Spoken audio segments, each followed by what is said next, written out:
Hollywood muhabirimiz Kurt bu hafta Brad Pitt, Natalie Portman, Sandra Bullock gibi ünlü Hollywood yıldızlarını kılıç kullanmayı öğreten Tim Weske ile birlikteydi. İşin inceliklerine dair keyifli bir sohbet şimdi sizlerle.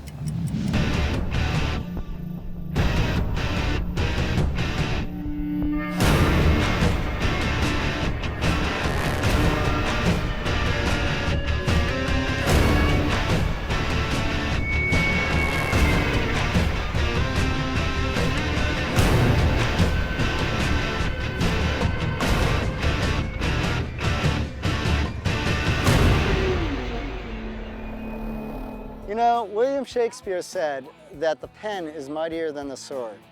But then William Shakespeare didn't write movies in Hollywood, now did he? Today we will meet with Tim Weske, whom has taught many actors over 30 years the art of fighting with swords on stage and in the movies.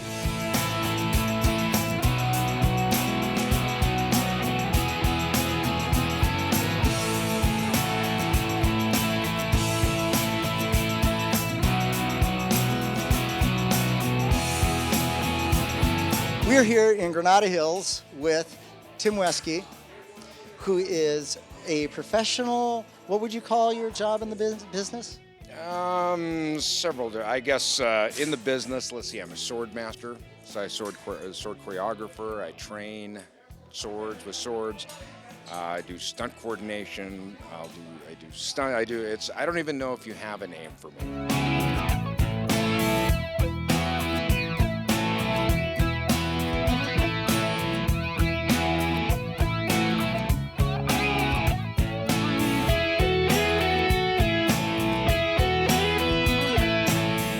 Well, I know that you've worked with people such as Sandra Bullock, Brad Pitt, Anne Hathaway, Ben Kingsley. Ben Kingsley. Too. Taught them all, yeah. Taught them different things. Ben did a rapier dagger fight, whereas Anne Hathaway did a foil. She was fencing foil, like what you see in the background.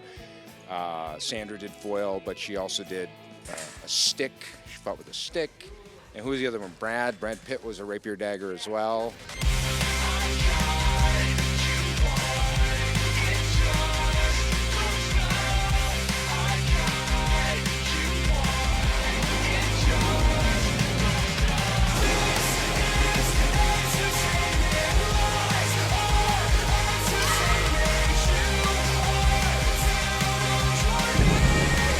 Part of my job when I'm actually doing it is to hold up the actor or to keep the actor looking good, or to use, I have a small team of people that I've trained that do things like I just did a thing with Marissa Miller. She's like a supermodel, I think not. The Captain Morgan advertisement. That was mine, yeah, where she fights on the beach. And we had only about 6 hours of training for her. And then it's walking her through each thing. But if you look at it, you would never know she only had that little bit of training. But part of it is that one of the guy that played the pirate in that was one of my guys that I've trained for years. And so he held her up, basically. He was there when she went, and if she missed one and she was going to go here, but she went there, he would be able to catch it because a seasoned vet, if you will. It's all make-believe anyway, right? Well, it can be make-believe. It can also be pretty hard and hit you pretty hard when it...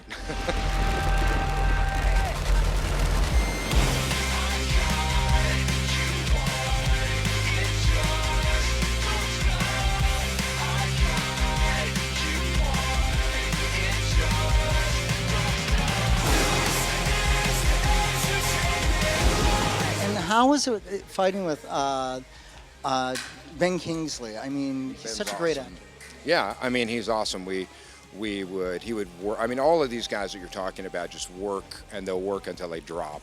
You know, they all have a desire to look the best they can be, and to also just experience of doing a sword fight on film is not something that comes along for them every day. I do it all the time, but it happens now and again in their careers. And so they want to experience it. I've been fortunate enough that through the method of training that I've developed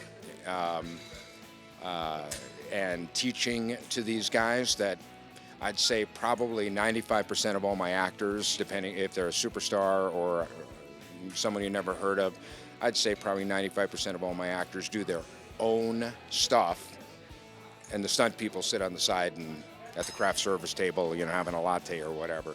With my actors' work, very few times have I ever even had the stunt people involved. Wow.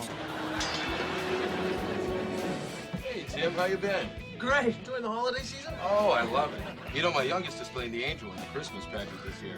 Oh, I was Jacob Marley in the 6th grade. Now he's trying to kill me with a sword. They grow up so fast. What's the property we'll charge? Downsizing. I'll go through if I have to.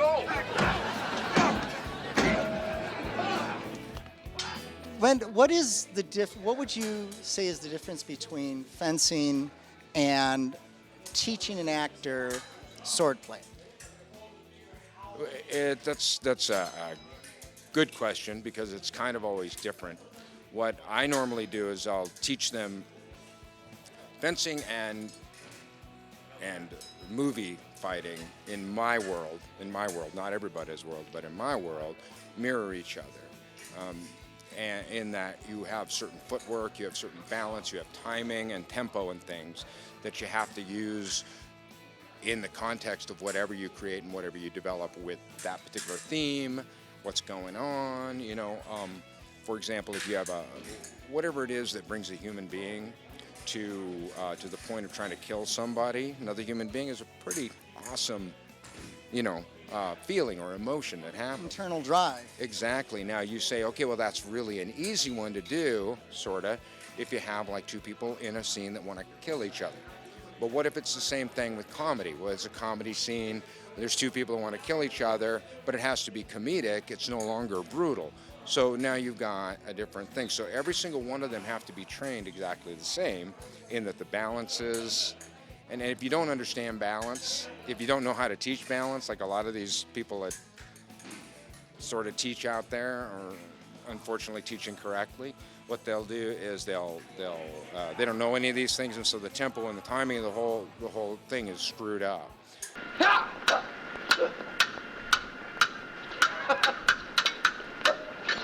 Oh! You got enough, though, to make it work. Here we go. Huh. Has anyone seen my orange? It smells a little of vodka. I mean, it's 5 o'clock somewhere, right? So I don't see what the big deal is. Well, Tim, I want to thank you very much for your time. My pleasure. And it's been a pleasure. Sure. And we will look forward to seeing you next time. Eksi10.